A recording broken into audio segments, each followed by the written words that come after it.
कि supreme court ने प्रदेश की सरकारों से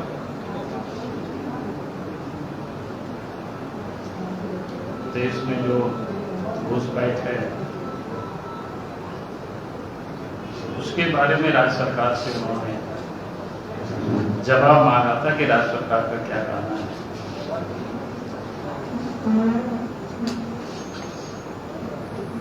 लेकिन आज जो अखबार में छपा राज्य सरकार की ओर से जो हल्फनामा जिसको बोलते हैं सुप्रीम कोर्ट को दिया गया, उससे ये बिल्कुल स्पष्ट प्रतीत होता है। उस हल्फनामा को देखने के बाद हम कह सकते हैं कि राज्य सरकार राज्य में जो बड़ी तादाद में घुसपैठ हुआ है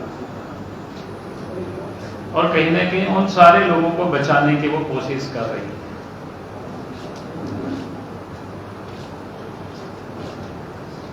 और उन सबके आप सबको ध्यान में होगा, झारखंड में पिछले दिनों राज्य के कई हिस्सों में दंगा भी हुए और उसमें से लाहौरदगा का दंगा बिल्कुल प्रमुखता से आया, जो कि रांची के बगल में भी है, और पुलिस ने उसकी जांच की थी। तो सरकार की जो पदाधिकारी है उस वक्त अखबार में सार्वजनिक रूप से आया, उस दंगा के पीछे स्लीपर से कहा था। और पहले भी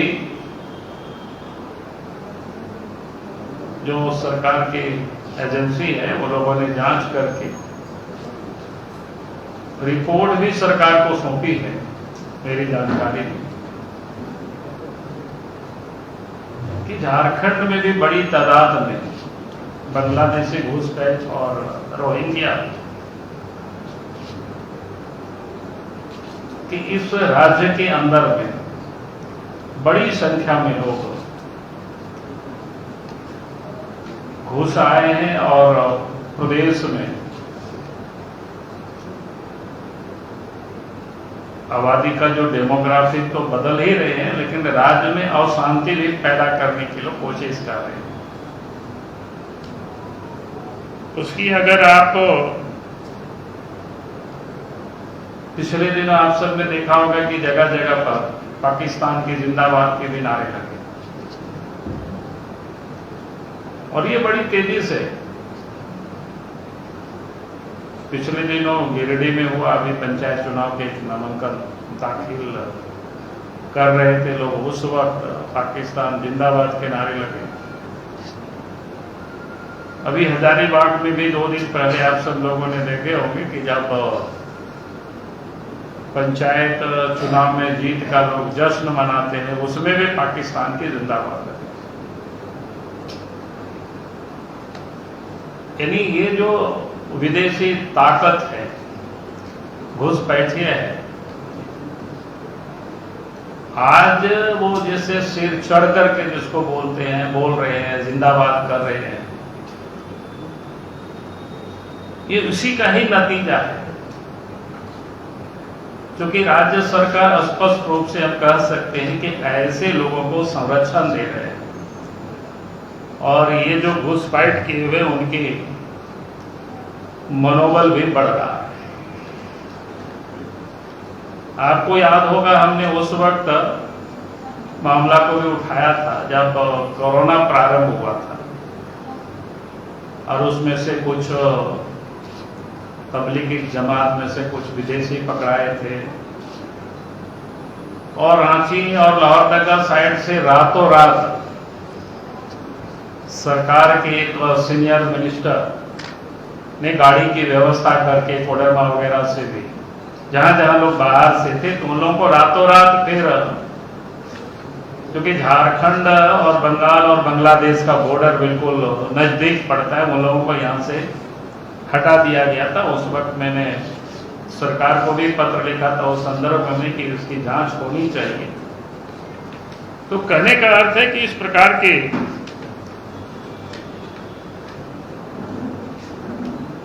गतिविधि पहले से यहां चल रही है, और उसके बाद अगर आप कहें कि संथाल परगना का खास करके साहेबगंज और पाकुड़ जिला में तो डेमोग्राफी इतनी बदल गई है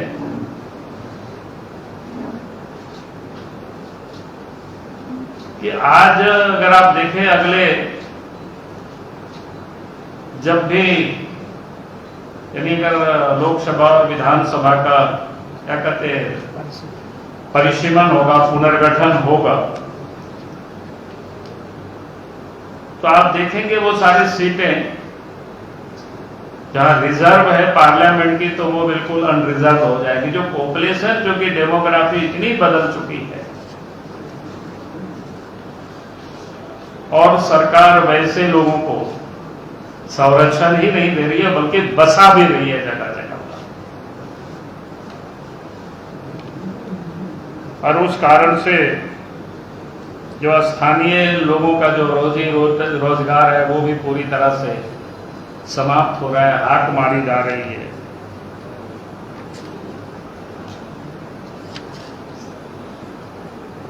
और इसलिए आप देखें कि लगातार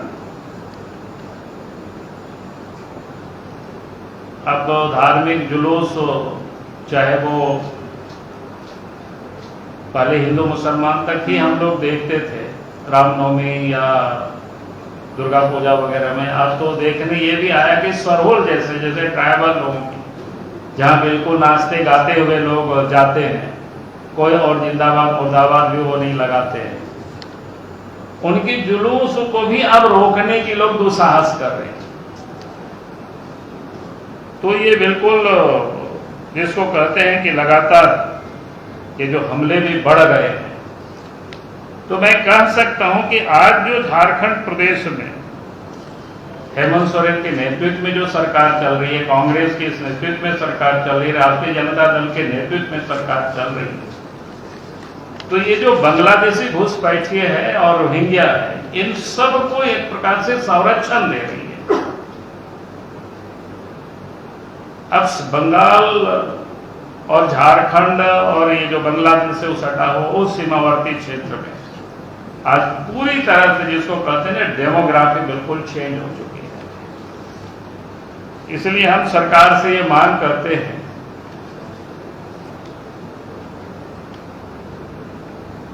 क्योंकि केंद्र में जैसा है कि एनआरसी, तो मैं ये नहीं कहता हूं, लेकिन मैं कहता हूं कि सीमित क्षेत्र में इसकी सर्वे होना चाहिए, कम से कम संथाल परगना में, कि किस प्रकार से आबादी का ये जो डेमोग्राफी जो चेंज हुआ है, आप लोगों ने राशन कार्ड बना लिया, आधार कार्ड बना लिया, पैन कार्ड बना लिया, घर द्वार भी लोगों ने बना लिया, तो इसकी पूरी सर्वे होनी चाहिए, उनको चिन्हित करनी चाहिए,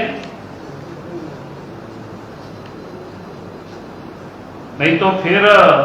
खास करके जो यहाँ के जो ट्राइबल है उस क्षेत्र में संथाल और पहाड़िया रहते हैं, उनके अस्तित्व पूरी तरह से समाप्त हो जाएगा उससे। जो कि संथाल परगना का आज जो नाम है वो संथाल वहां बहुत तैयार में रहे, इसलिए उसको संथाल परगना कहा गया। लेकिन आज अगर आप उस सीमावर्ती क्षेत्रों में देखेंगे उनके अस्तित्व धीरे धीरे समाप्त हो रही है। और आए दिन जो घटनाएं होती हैं वो तो आप सब लोगों के समझ हम लोग आए दिन बताते रहते हैं, कैसे कैसे वहां झंझटे होते रहते हैं, लोग धीरे धीरे लोग वहां से पलायन कर रहे हैं। और तो हम चाहेंगे कि भाई राज्य सरकार को कि हमारे जो वहां आदिवासी संथाल और पहाड़िया भाई बहन हैं उनकी आबादी वहां बनी रहे, उनकी कमी नहीं हो, और बाहर से जो भी लोग आए हैं उनको चिन्हित करके फिर हमें झारखंड से उनको वापस करनी चाहिए, ताकि वहां की जो डेमोग्राफी है वो ठीक प्रकार से फिर से स्थापित हो, बनी रहे। क्योंकि आज मैंने जो अखबारों में ही पढ़ा कि बड़ी प्रमुखता से, उसके बाद मैंने उस पर कोशिश की उसको निकालने की कि लोगों ने क्या एफिडेविट दिया है, क्या कहते हैं सुप्रीम कोर्ट, उस एफिडेविट की कॉपी भी हम सब लोगों ने निकलवाया। तब ध्यान में आया कि राज्य सरकार ने उस पर कुछ भी नहीं किया। यानी जिसको कहते हैं गोल मटोल, इधर से उधर से बात खड़ा करके वो सिर्फ इतना ही कहा कि हजारीबाग में क्या बोलते हैं डिसेंडल सेंटर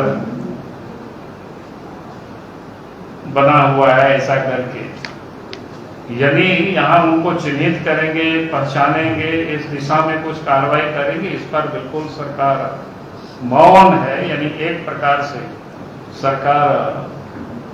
वैसे लोगों को संरक्षण दे रही है जो कि उनको अपने बोर्ड के रूप में देख रही है, और ये बड़ा खतरनाक स्थिति है राज्य के लिए और देश के लिए। और उस क्षेत्र में जो जिनकी आबादी है उनकी जो समाप्त हो रही है उसके लिए बड़ी अलार्मिंग सिचुएशन है। तो इसलिए मुझे लगा कि आप सब लोगों के समझ इस विषय को मैं आज लाऊं, तो इसलिए आप सबको आज बुलाए थे। बहुत बहुत धन्यवाद।